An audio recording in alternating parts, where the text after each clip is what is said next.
Are you thinking about buying a new build home in Dallas-Fort Worth? Before you fall in love with the model home, let's talk about the cost of living, because the mortgage is just the beginning. If we haven't met, my name is Kyler Hood, and today I'm giving a full breakdown of what it costs to live in the Dallas-Fort Worth suburbs for a new construction home. So for mortgage to meatloaf night, let's dive in. So let's start for what you came here for, the home prices. So starting out, we like to look at what we call the affordability zone. That's gonna be 30 to 50 miles out of the downtown proper. So those are places like Princeton, Kaufman County, Forney, parts of Anna or Greenville. The average price here for the new builds are going to be in the mid 300,000s, often 3 to 4 bed, 2-car garage, 1,800 to 2,200 square feet. Coming a little closer to downtown, prices go up. We're looking at places like Rockwall, Prosper, Salina, Melissa, Argyle. Here, most new builds are 450 to 600,000 plus. Obviously, they're going to have larger footprints, higher end finishes, and be closer to those top rated schools. Now, a lot of builders here will also have upgrades and lot premiums that'll typically add 10 to 15% to that base price. But the bottom line, comparing both of these, your dollar goes farther east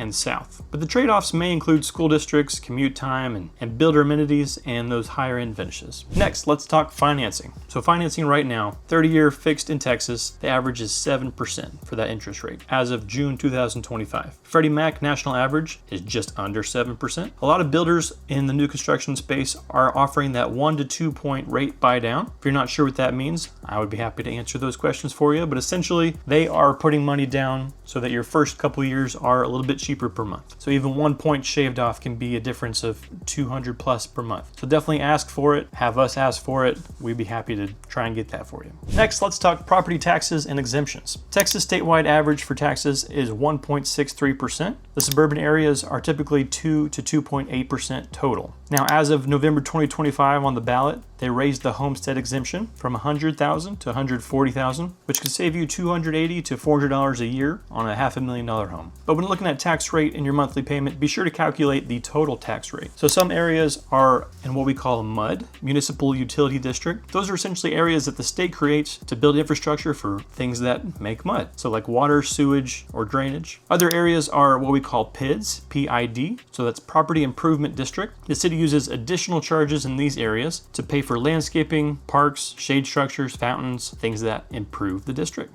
So these additional charges are what put the effective total for taxes right around that 2.8% on average in the suburban areas. Next, let's talk about homeowners insurance. So from the standpoint of new construction, you can think of it as new construction equals lower risk, so it's lower premiums. Typically for new builds, you're looking at $1,900 to $2,500 per year. So that's about $160 to $210 a month. Now, if you have a wind and hail resistant roof, that can score you a 5 to 10% discount. So definitely something you want to ask your builder about if they have fortified roof standards. That's something that we can also point you in the right direction as well. Now, a lot of times with new constructions, they're going to be in these master plan communities, some small, some very, very, very big. But we're looking at HOA fees of $50 to sometimes $150 a month. All right, moving on. Let's talk about core utilities and new home efficiency. So some of these numbers are going to seem crazy that they are so cheap, and they are a little bit on the low side, I do admit, but a lot of times with new construction, we have all the latest technology as far as home efficiency. So for electricity, average cost is $150 to $180 a month, and that is based off of a HERS rating of 58. So HERS is Home Energy Rating System, and so 58 is an average for a 2,200 square foot home. So if you have any builders that show you a lower score than that, that means their home is more efficient. Next, water sewer. On average, we're about $85 a month. A lot of times there are tiered rates, and definitely something like a Rainbird system for sprinklers or smart irrigation definitely helps reduce that. Then internet, we're looking at $55 to $75 a month. Gig fiber, usually pre-wired. Some of the HOAs actually include that in that price per month. All right, moving on to everyday living costs. So this is a lifestyle breakdown. Groceries for a family of 4, you're looking at $9.75 a month about. Gas, 2 drivers driving a car that is 25 miles per gallon, $90 to $110 a month. Dining out just 1 time a week, $280 a month. Streaming and subscriptions, everyone has something, but on average we're looking at $75 a month. Fitness, gym, or a dance studio, $50 to $120 a month. Personal care like haircuts, things like that, $60 to $100 a month. Even if you are going to sports clips, that's $30. If you do that twice a month, that's that $60. Next, let's talk about transportation and tolls. So Dallas is a huge city. You're either going to live on a tollway if you have that budget, or you're going to live to where you may need a toll just to get to work. Now, those are optional. There are ways to get other places if you have the time. But toll tag usage For Dallas North Tollway, $121. George Bush Highway, roughly $30 to $80 a month. And then auto insurance full coverage for a car is going to be roughly $217 a month. Even if you're working remote and part-time, just getting places for entertainment, that commuting will add up, especially if you're west or north of Dallas and trying to get into some of the entertaining districts. Now, this next category can definitely vary in so many different ways, but childcare and school, on average for center-based care in DFW suburbs, we're looking at $915 a month per child. Some of the newer master plan communities actually have childcare, and some have elementary schools within that community. So definitely be on the lookout for that. Alrighty, and like I said, these are just rough numbers, just pulled from the internet, but they are pretty close to what a lot of the families around here are experiencing. So here's a monthly budget, just example. In Rockwall, $440,000 home, 5% down. Starting out a mortgage at 7% for a 30-year fixed, 5% down again, is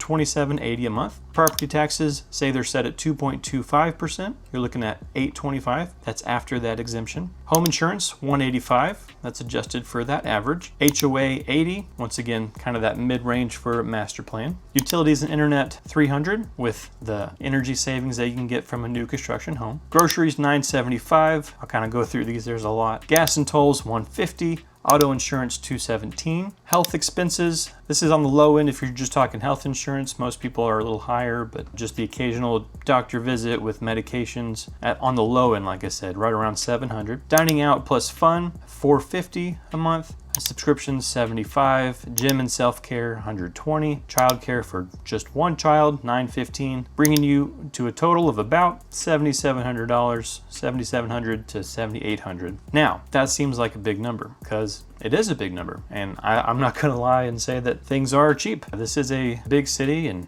inflation is hitting everyone. So what do you need to live comfortably with that budget? So how much income are you going to need for that lifestyle? Obviously, everyone has a different comfort level. This is just to give you some working numbers. The median household income in DFW in 2025 is $82,500 a year. So ideal for this budget is going to be $100,000 plus for a solo income, or a dual income of $60,000 to $70,000 each. Yes, you can do it on less, but with a $4,200 mortgage and daycare at $900, there's not a ton of room for error. So we've already touched on some of the points, but just want to reiterate why buy new construction in the suburbs. Once again, that energy rating system, that HERS number of 58, your house is going to be more energy efficient. Sometimes that's 900 plus in savings per year. A lot of builders offer warranties. Kind of the average big one for most people is the 10-year structural warranties. Lower repair cost because you're not typically having to fix something, especially if you have those warranties. And there's a lower risk of capital expenditures. So those are things like replacing a roof, installing new HVAC systems, or completely redoing the kitchen.